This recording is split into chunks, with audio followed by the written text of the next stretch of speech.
Good morning students. S V academy Rawla की online classes में आपका स्वागत है। Class 8 subject English lesson first. पिछले वीडियो तक अपने कॉम्प्रिहेंशन क्वेश्चन कंप्लीट किए थे और उसके बाद में अपने टेक्सचुअल क्वेश्चन कर रहे थे, जिसमें फर्स्ट क्वेश्चन किया था। आज अपने सेकंड क्वेश्चन से स्टार्ट कर रहे हैं। तो देखिए first question, why do you think the desk had been sold and when. यानी कि तुम ऐसा क्यों सोचते हो कि डेस्क को बेचा गया था और कब बेचा गया था। यानी कि why do you think the desk had been sold. तुम ऐसा क्यों सोचते हो कि डेस्क को बेचा गया था एंड व्हेन, और कब बेचा गया था।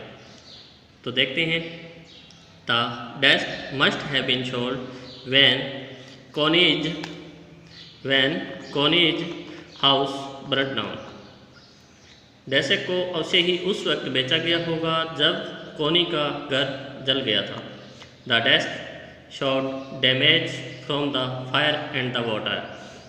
डेस्क के ऊपर हमें आग और पानी के क्षतिग्रस्त होना दिखता था। Fireman must have poured to put out the flames. और पानी जो कि हमें उस पर क्षतिग्रस्त होने का जो संकेत मिल रहे थे, तो हो सकता है कि अग्निशामक यंत्र के जो अग्निशामक कर्मी थे, उन्होंने अवश्य ही उन लपटों को बुझाने के लिए उस पर पानी को उड़ेला होगा। Since Connie now lived in the nursing home, she must have sold out or useless and damaged articles in her house before shifting here. और जैसे कि कोनी अब एक नर्सिंग होम में रह रही थी, तो उसने यहाँ शिफ्ट होने से पहले अपने घर की उन सभी अनुपयोगी और क्षतिग्रस्त वस्तुओं को बेचा होगा। तो कब बेचा होगा? जब वो नर्सिंग होम में शिफ्ट हो रही थी, तो उसने अपने घर की सभी पुरानी वस्तुओं को बेचा होगा। और क्यों बेचा था? क्योंकि वो जलकर क्षतिग्रस्त हो चुकी थी। नेक्स्ट क्वेश्चन देखिए, why do Jim and Hans Wolf think that games and sports are good ways of resolving conflicts, do you agree. यानी कि क्वेश्चन कहता है कि जिम और हंस ऐसा क्यों सोचते हैं कि स्पोर्ट है वो किसी भी विवाद को हल करने का अच्छा तरीका है। क्या आप इससे सहमत हैं? तो अपने लेसन में पढ़ा था, वो दोनों बातें करते हैं आपस में। एक कहता है कि मैं कहता हूँ कि फुटबॉल के मैच से इसका निर्णय होना चाहिए, इस युद्ध का हल होना चाहिए। दूसरा कहता है कि मैं सोचता हूँ क्रिकेट से होना चाहिए। तो वो ऐसा क्यों सोचते हैं, वो उसका रीज़न भी बताते हैं कि अगर गेम से या स्पोर्ट्स से इस युद्ध का हल होता है, तो वहाँ कोई भी व्यक्ति या कोई भी सैनिक है वो मारा नहीं जाएगा और ना ही किसी प्रकार का अन्य कोई नुकसान होगा। तो देखते हैं इसका answer. Jim and Hans are ordinary people with human values of kindness and fellow feelings for all mans. कि जिम और हंस सामान्य लोग हैं जो कि मानव के महत्व,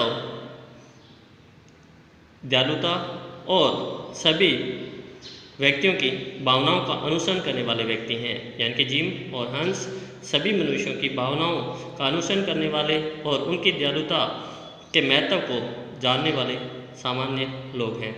they had seen suffering and death every day on the battle field.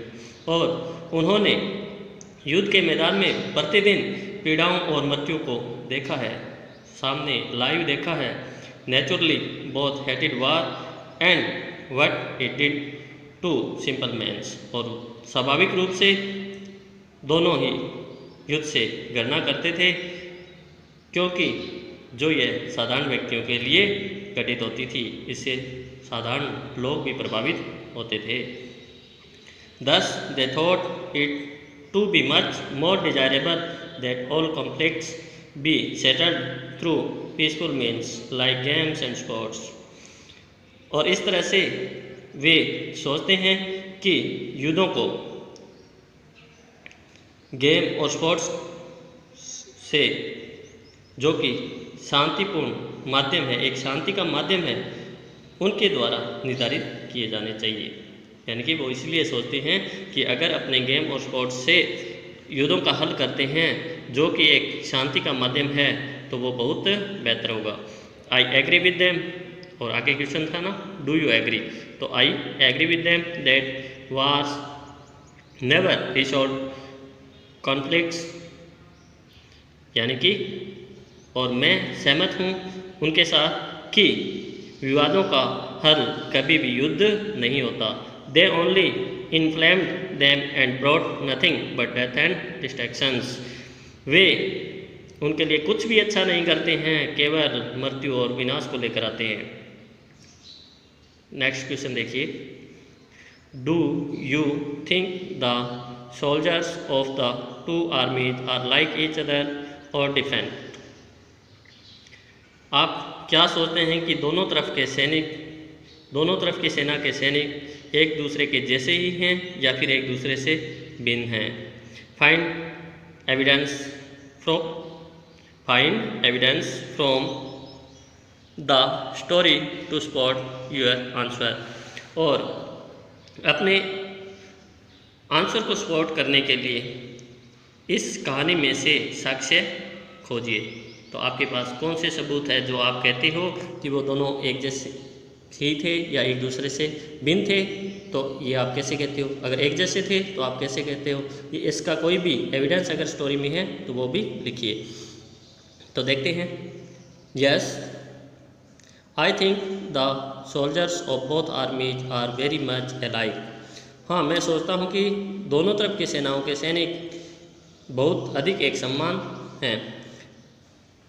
Simple ordinary man, साधारण सामान्य व्यक्ति। They had been thrust into war in the call of national duty. उन्हें राष्ट्रीय कर्तव्य के नाम पर युद्ध के अंदर धकेला गया है। Both wanted peace and an end to arm strife. दोनों ही शांति और सशस्त्र आक्रमण का समाप्त करना चाहते हैं। The story's main theme is this itself. और इस कहानी की मुख्य थीम भी यही है। They hug each other, eat and drink together, play together. वे एक दूसरे का आलिंगन करते हैं, गले मिलते हैं, साथ में खाते हैं, साथ में पीते हैं, साथ में खेलते हैं। ये एविडेंस है, हमने स्टोरी में पढ़ा है। क्रिसमस की ईव वो क्या करते हैं, यानी कि क्रिसमस की पूर्व संध्या पर वो आपस में ऐसा करते हैं। They have no personal enmity with each other. उनकी व्यक्तिगत एक दूसरे के प्रति कोई शत्रुता नहीं है। They want to return home to their families. वे भी अपने परिवारों के पास अपने घर लौटना चाहते हैं। तो हम कह सकते हैं कि दोनों तरफ की सेनाओं के सैनिक एक दूसरे के सम्मान सोचते हैं, एक दूसरे के सम्मान हैं। वो भी शांति चाहते हैं और सशस्त्र विद्रोह का अंत चाहते हैं।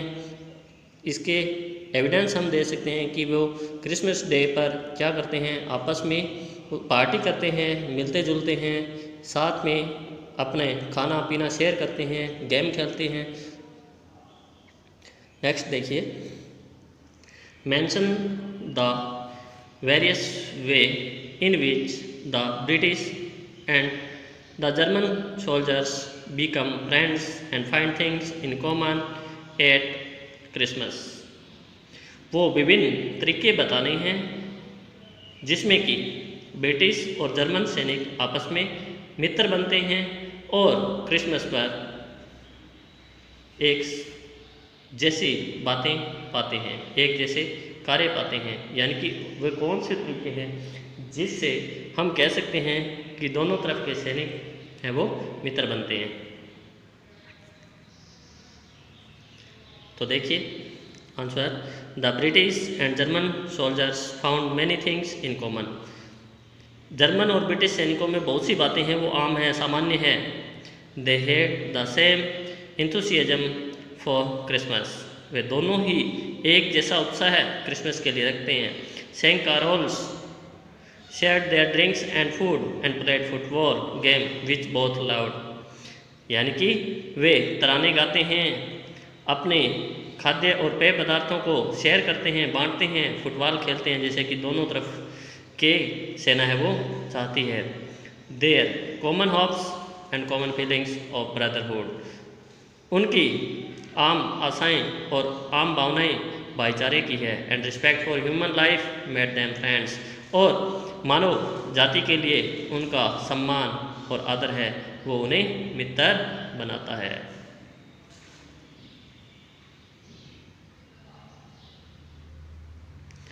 नेक्स्ट देखिए, what is Connie's Christmas present, Connie का क्रिसमस उपहार क्या है। Why is it the best Christmas present in the world, और यह विश्व में क्रिसमस का सर्वश्रेष्ठ उपहार क्यों है। तो क्या था, क्यों था, पढ़ा था स्टोरी के अंदर। देखते हैं answer. Connie's Christmas present was the letter from Jim that the author had found in the desk, यानी कि कोनी का क्रिसमस उपहार वह जिम का पत्र था जो कि लेखक ने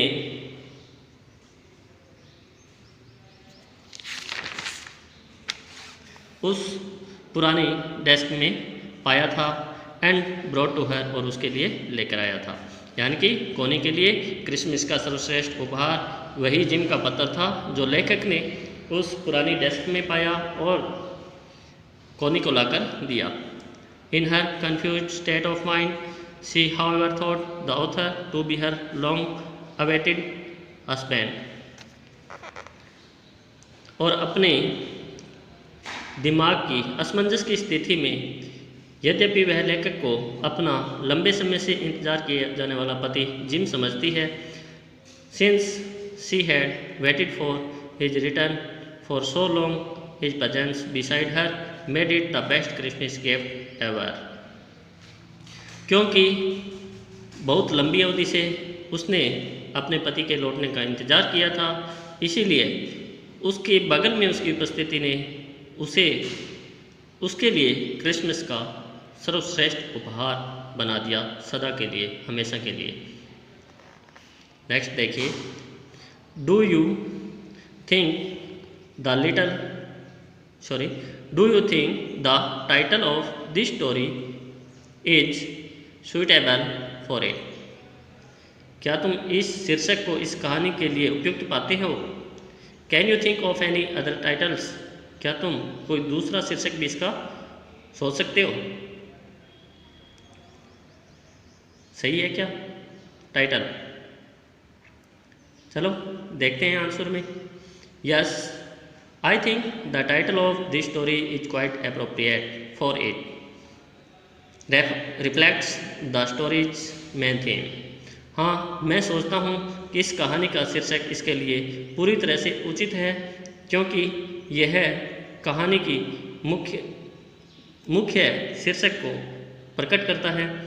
the grief and unending patience of the widow as she waits for the husband, and all these years is changed to joy and relief when she mistakes the author for her dead husband.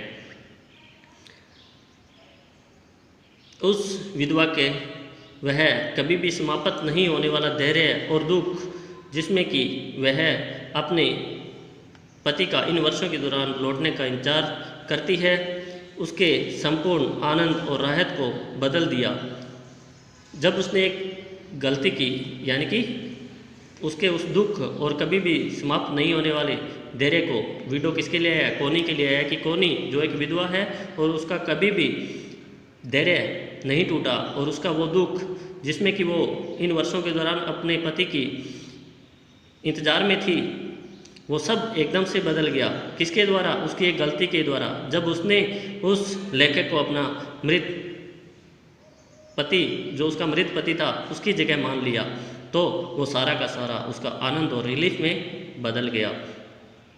This for her was the most precious Christmas present, और यह उसके लिए Christmas का सर्वश्रेष्ठ उपहार था। She could ever have had, जो कि उसने कभी भी प्राप्त किया हो या कभी भी प्राप्त कर सकी हो। Some alternative titles of the story can be, और कुछ अल्टरनेटिव टाइटल्स भी इस कहानी के हो सकते हैं। वो क्या हो सकते हैं? द लॉस्ट लेटर, अपने कह सकते हैं कि द लॉस्ट लेटर, क्योंकि अपने देखा था कि किस तरह से ऑथर को वो लेटर मिलता है जो कोनिका खो गया था, उस दराज के अंदर ही वो भूल गई थी जब उसने उस अपने ओल्ड डेस्क को बेचा था। या फिर अपने ये भी बोल सकते हैं the soldiers window, soldier window, उस सैनिक की विधवा, क्योंकि पूरी कहानी अपने देखते हैं कि कोनी के आसपास इर्द गिर्द ही घूमती है। एंड वार एंड वॉच, यहीं पे अपना लेसन एंड होता है। क्वेश्चन अपने कर लिए हैं। ग्रामर से रिलेटेड कुछ भी अगर लेसन में है तो वो अपने नेक्स्ट वीडियो में करेंगे। Thanks for watching.